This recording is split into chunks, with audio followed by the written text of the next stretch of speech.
तो पंचतंत्र के बताया तो राम कैसे बच सकता। फिर आज पढ़ा बिस्मिल्लाहिर्रहमानिर्रहीम। या बुनय्या इरकम माना ला तकुन मअल काफिरीन। ऐ मेरे बेटे आप कश्ती में सवार करो और काफिरों में से रहो। ये कौन कह रहा है? जनाब नूह कह रहा है। जनाब आपका वाक़या सुना हुआ है, लेकिन फिर भी मैं नए तरीके से आपको सुनाना चाहता हूँ, क्योंकि तारीख बदलते नहीं, कुरान को चेंज नहीं कर सकता है। बस हर इंसान का मिजाज बदलता है और पढ़ने का तरीका बदलता है कि बंदा कैसे पढ़ रहा है, क्या है। खुदा ने आदम से सवाल किया जनाब नूह ने कि परवरदिगार इस उम्मत पर अजाब नाज़िल कर दे, इस उम्मत पर अजाब नाज़िल कर दे। तकरीबन 2500 साल की एज हुई है जनाब नूह की, 2500 साल, और 2500 साल में कुल 72 और 73 लोग ईमान लाए। 72 और 73 लोग ईमान लाए। जनाब नूह 2500 साल में इतनी तबलीग की जनाब नूह ने कि कुल 72 या 73 लोग तकरीबन मोमिन हुए, मुसलमान हुए, ईमान लाए उस वक्त के। अब 2500 साल का अरसा बहुत होता है। यहाँ रसूल 63 साल की एज रही मुसलमान की, लेकिन उन्होंने करोड़ों को मुसलमान कर दिया। तो सबकी क्वालिटी अलग अलग होती है, हर नबी की क्वालिटी हर जैसी नहीं होती, क्योंकि हर नबी रसूल नहीं होता, लेकिन हर रसूल नबी होता।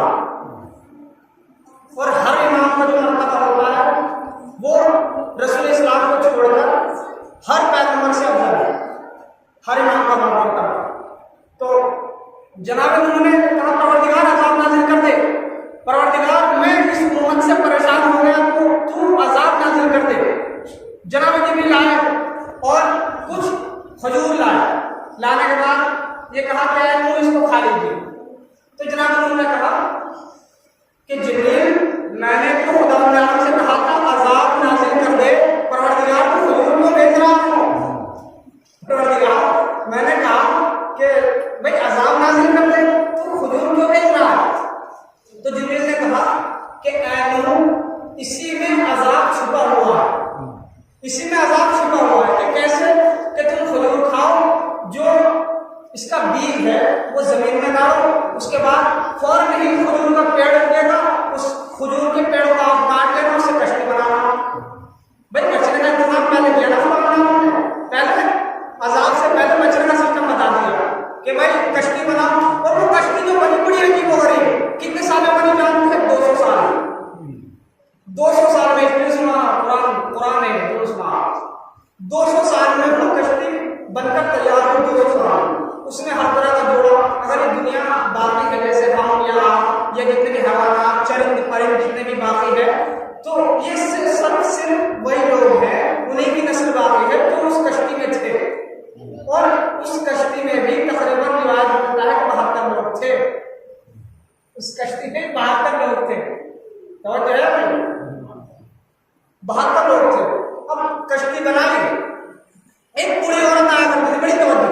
एक बूढ़ी औरत आती थी कि ऐ नूह जब तुम यहां से चलो, कश्ती बनकर तैयार हो जाए, तुम जाने लगो, तो मुझे मुतवज्जे कर देना, मुझे बुला लेना, मैं भी तुम्हारे साथ जाऊंगा। मोहब्बत करने वाली थी जनाब नूह से। कश्ती बनकर तैयार हो गई और तूफान आया, दुनिया गर्क हो गई। लेकिन जनाब नूह उस बूढ़ी औरत को बुलाना भूल गए। मसला है खुदा बहरा, चूंकि नबी है उनकी सरकार को भूल गया जाना है, लेकिन ये हवाई भूल गए। अब जनाब नूह जब कश्ती को लेकर चलते रहे, वो कश्ती रुकी थी आज जो मुल्क है रूस की एक पहाड़ है, रूस में जो पहाड़ है रूस में, तो वहां पर जाकर कश्ती रुकी थी। और उसके कुछ पार्ट्स भी रूस वालों को मिले थे। एक बहुत बड़ी पार्ट्स थी जो इब्रानी जुबान में, उस पर पंजतन के नाम तहरीर थे कि जब तक ये पंजतन के नाम उस कश्ती में रहे तो वो कश्ती चलती रही, मुस्तकिल तौर पर चलती रही। जनाब आदम मुस्तकिल तौर पर पंजतन के नाम लेते रहे, एलिया एलिया एलिया एलिया। वो कहा एलिया ने कहा तो कश्ती चलती थी। जनाब फातिमा का नाम उस बार में क्या था, वो लिया करते थे, तो कश्ती चलती थी। एलिया तो है नाम बोला, एलिया चूंकि तौरात में इस्तेमाल हुआ है, एलिया हजरत अली का नाम एलिया तौरात में इस्तेमाल हुआ, तो कश्ती चलती थी, मुस्तकिल चलती जाती थी। और कैसे चलती थी? वह या तजरीफी मौजूद तर्जुमान कुरान में